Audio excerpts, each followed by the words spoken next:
During the same-sex marriage debate in 2013, our basic argument or warning was simply this. If marriage is redefined once, what is to stop it being redefined again? If you allow only same-sex marriage on the basis of love and human rights and consenting adults, would this then open the door for those arguing for polygamous and group marriage? Well, a new candidate for National has expressed those very views. Well, he did during the debate in 2003 when civil unions was being introduced. And for that, he's been rebuked by the National Party leader. National, it seems, is no longer the broad church it claims to be. Either lock in step with the woke view or else. Let's check it out.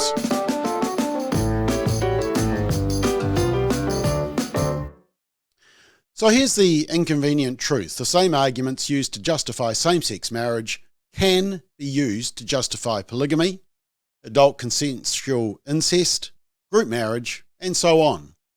Once the fundamental idea of marriage as one man and one woman is tossed out, any or all types of sexual activity could become permissible, whether we like it or not. Love is love. In fact, isn't 3 people in a group marriage even more love, if that's all marriage is about? But you say it's illegal. Well, it may be illegal now, but it wasn't that long ago that same-sex marriage was illegal also. And everybody agreed with it. We all knew that the claims about it's just civil unions and removing discrimination were just a smokescreen. I mean, listen to these bigoted views that would get you chucked out of National. Senator, do you support gay marriage? No, Barack Obama nor I support redefining from a civil side what constitutes marriage. We do not support that. Define marriage. I believe that marriage is the union between a man and a woman. Yeah, pretty clear, isn't it? Terrible. That was 2008, and even this clip from 2006 of the current president. The world's going to Hades in a handbasket. We are desperately concerned about the circumstance relating to avian flu. We don't have enough vaccines. We don't have enough police officers. And we're going to debate the next 3 weeks, I'm told, gay marriage, a flag amendment, and God only knows what else. I can't believe the American people can't see through this. We already have a law, the Defense of Marriage Act, where we've all voted, not where I voted and others said, look, marriage is between a man and a woman, and states must respect that. Nobody... Oh, that's pretty clear, isn't it? But of course, we saw those same political U-turns in New Zealand. We saw Helen Clark, of course, who said, no, marriage is only for heterosexuals. And we also highlighted some other examples. Tim Barnett, who was a gay MP in Labour, who said that marriage would remain untouched. Materia Ture, who said, marriage is understood in our society as a specific culturally and historically bound institution. John Key, marriage is an institution of the church and there's no need to change it. Now, the reason I raise this is the Nationals candidate for Mangakiki, Greg Fleming, is accused by the media of comparing civil unions to polygamy and incest during the civil unions debate. Well, we'll check out exactly what he said. But immediately, Christopher Luxon, National leader, sang the media tune as they were bombarding questions at him and effectively rebuked Fleming's views. And it's not the first time that a National MP or candidate has had to lockstep with the National Party view. Remember the rebuke of Maureen Pugh for daring to question climate alarmism? Remember the rebuke of Simon O'Connor for daring to suggest the unborn child gaining rights in the US was a good thing and that it was a good day. So here's Luxon's response to these statements about the real agenda behind civil unions. Yes. What do you think of your Mangakiki candidate, Greg Fleming? Yeah, look, I just saw comments before. They were obviously comments from 20 years ago. They're comments that I absolutely, utterly reject. I'm a big supporter of same-sex marriage. People should be free to love whoever they want to love. So Did you look at those comments before you selected them, or what happened? Look, I just saw the comments surface from 20 years ago, and as I said, they're not my views. I strongly reject those views. Likening same-sex marriage to incest and polygamy? I strongly reject those views, as I said. Do you feel like your selection processes are robust if things like that are able to slip through? Well, look, I mean, I think, what we're saying is, I'm very pleased with the progress that we've made on selection processes. I think, we've got through most of our candidate selections, actually. I think we've got 4 or 5 to go. And we've actually been able to get a whole bunch of people from a very diverse set of backgrounds. It's a broad party. We have people with a range of views.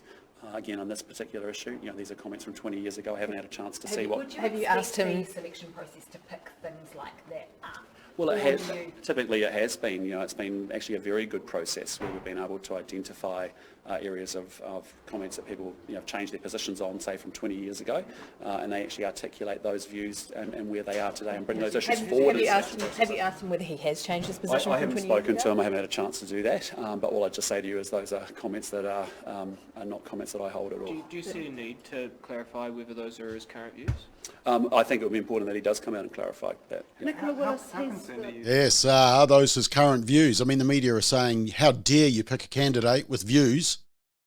And Christopher Luxon isn't pushing back on that. Now, the media report, at the time of these comments, Greg Fleming was a managing director of the Maxim Institute. He penned a press release at the time calling into question the government's motives behind introducing the Civil Unions Bill. And the Civil Unions Bill Act was passed in 2004. It preceded our same-sex marriage laws. End quote. Yes, it did. And we all knew that. We knew it was a stepping stone. But let's do something that the media haven't done. Let's look at the media release. And what did it actually say? Civil unions, a feel-good deception. You can see there 2004. And it says, introduction of the Civil Union Bill is a dubious feel-good measure, says Greg Fleming, Maxim Institute Managing Director. The explanatory note to the bill states that it will address a situation in which same-sex couples cannot receive legal recognition of their loving and committed relationship. We must be clear that the sole purpose of this bill is to provide for same-sex marriage in all but name. Is he right? Yes. Going on, government propaganda suggesting civil unions are an alternative for de facto couples is just a farce. Is he correct? Yes. Moving on. Marriage has preferred status and rights in law because of its public benefits. Correct. It says the argument of removing discrimination is flawed and deceptive. Correct. The law rightly differentiates between different relationships. Correct. And if the government was really interested in removing discrimination, then it should amend the Marriage Act. Either this is just a pragmatic and temporary compromise, or it doesn't believe its own spin. Correct. And then this terrible paragraph. Why is the government allowing discrimination to continue by refusing to legally recognise other relationship forms, such as the union of siblings or more than two people? And from that fair question, you get this grand headline. Note, it's just the word incest. Negative connotation, which completely ignores the actual and valid argument about consenting adult incest. Now, firstly, he's right. Civil unions was just a smokescreen. In 2020, there were just 15 same-sex civil unions. In 2021, there was just 12. Why? Because it was all about same-sex marriage. They should have used another name, but they wanted marriage.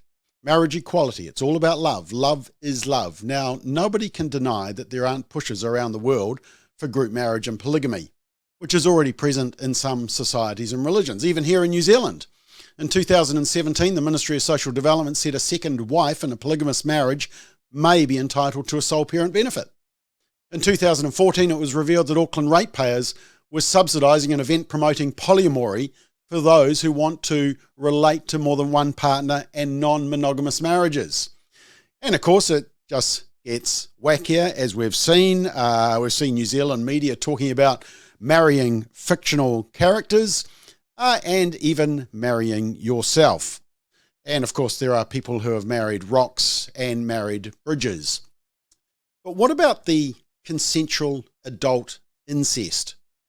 As much as we oppose that for both moral and biological reasons, Could there be a human rights lovers love argument for that? Well, of course. And it's actually already happening. This story from the New York Post in 2021. Consensual incest advocates are rooting for an anonymous New York parent who wants to marry their own adult child. In Australia, Richard Morris is pushing to change incest laws in about 60 countries, and he supports the legal push in Manhattan federal courts, and that such behaviour between consenting adults should not be criminalised. And he and other advocates have launched about 130 petitions seeking to change incest laws around the world.